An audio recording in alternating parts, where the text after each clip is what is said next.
I've looked at these photos 1,000 times. Oh, I love this. This is quite new. Look at that. Hello. Yay.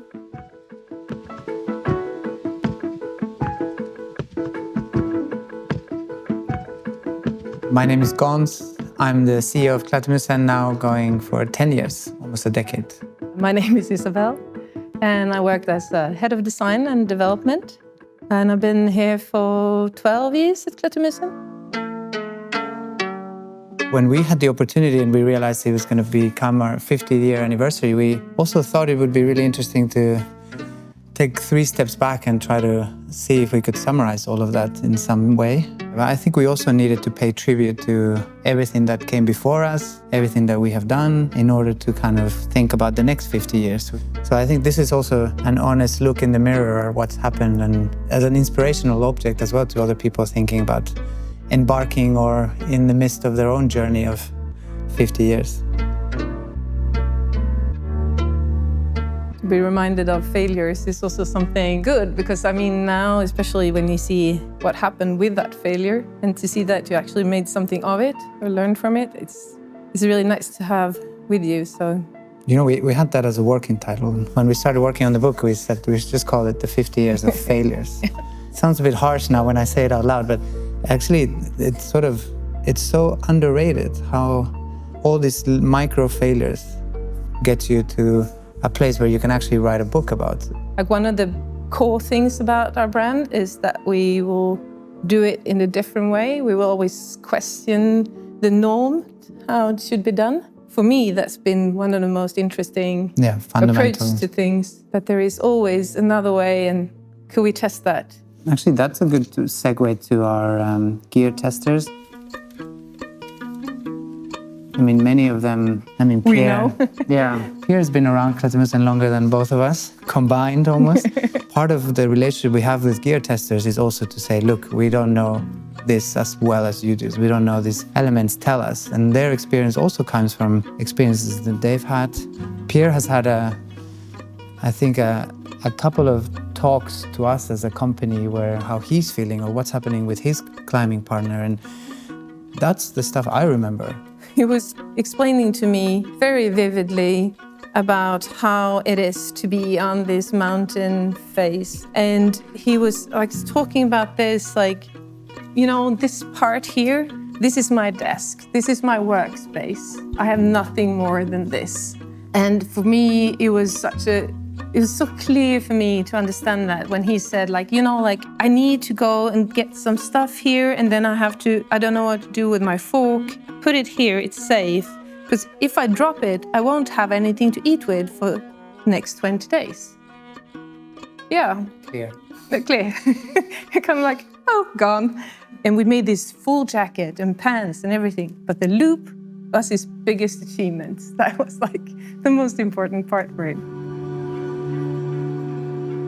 When we started to say, okay, we're at the point in Klättermusen's life where you can actually write a book about your memoirs or about what's happened before.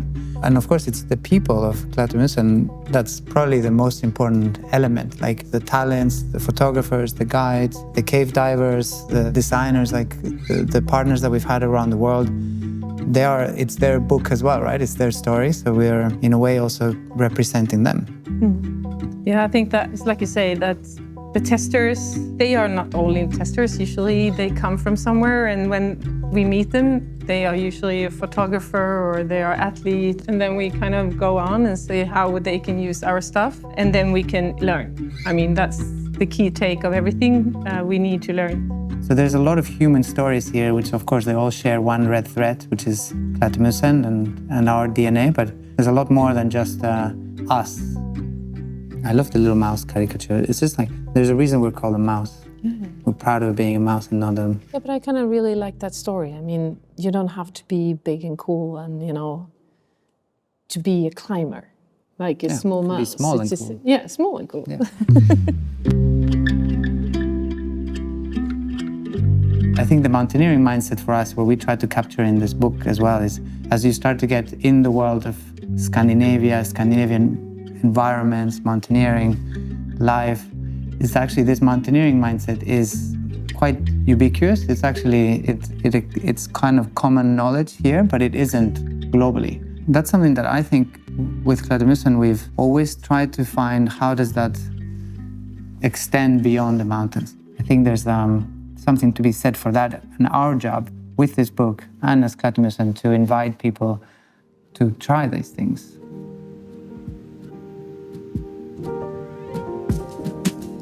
I think signing, in fact, is something that people have a bit of a misconception around, I find.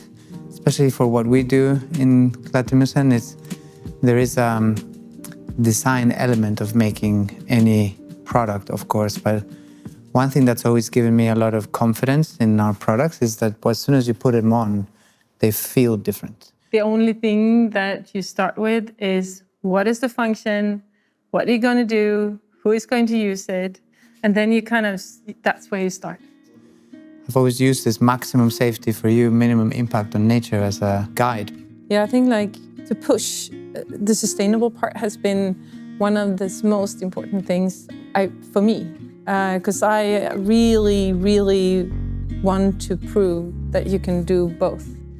And there have been so many misunderstandings about this that, sustainable materials is not as strong as others or anything like that. It's just ridiculous. It's the same thing. And that, I think, it's a huge amount of attention to those details that is not just about design. There's a whole emotional aura around this gear that I think we put a lot of energy into and a lot of consideration. I think it has to do also with never stop evolving. I think that was one thing that I really took from that, not going back and being too, looking at, oh, this is a really cool old jacket, we will do the same. That's not really what we do, because we know there is better out there, so we should do it better. We should change those small details. Yeah, this is the icons part. Yay! The one that we love. This one, of course, is... the Noonan tack. It looks pretty simple, but there is so many things on this that you don't really see.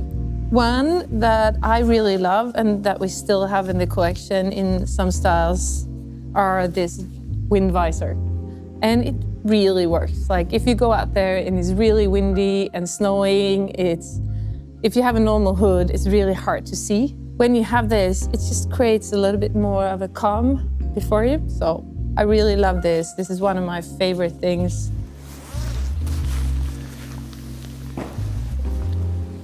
Yeah, this is the answer jacket, and it's made of what we call cutler cotton.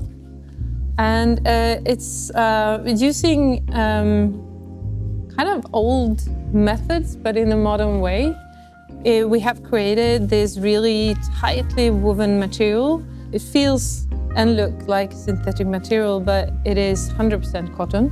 But the best thing about this is that they will contain the natural breathability. So it's not as, sealing as a synthetic material. Yeah, we have the Idun tee. The approach of just doing what you have to do, and that is to save the core of the body. There's so much hidden under the surface here, and that is also driven by function in this range. And you also have this construction that there is a purposely made channel for the tightening, which means that if it breaks or if you want to change it, you can do that without losing any feathers or losing any of the insulation, which is again like a very DIY, very function first point for Klättermusen. This was kind of a revolutionary idea at the time when it was introduced, and it's still, I would say, like quite a, do you want to look good or do you want to look good and be warm? The mise. The mise, yeah. I mean, this is part of our evolution. I think that's really... We talked about it a little bit before when we have the Noonan tack, but it's like we have a product that we really like, but we also know that we can make it a little bit better all the time, and that's because of material is changing. Material is changing, and we also have this thing. I'm not really caring so much about exactly how you look. If it's the function is first. I can't hear anything you're saying. So like it's been such a journey making Klättermusen, but it's also been such a journey making this book. I hope people, as they read it, they feel the love and the attention that's gone into every single page. Yeah. We'll maybe wait a few years before we start on the next one.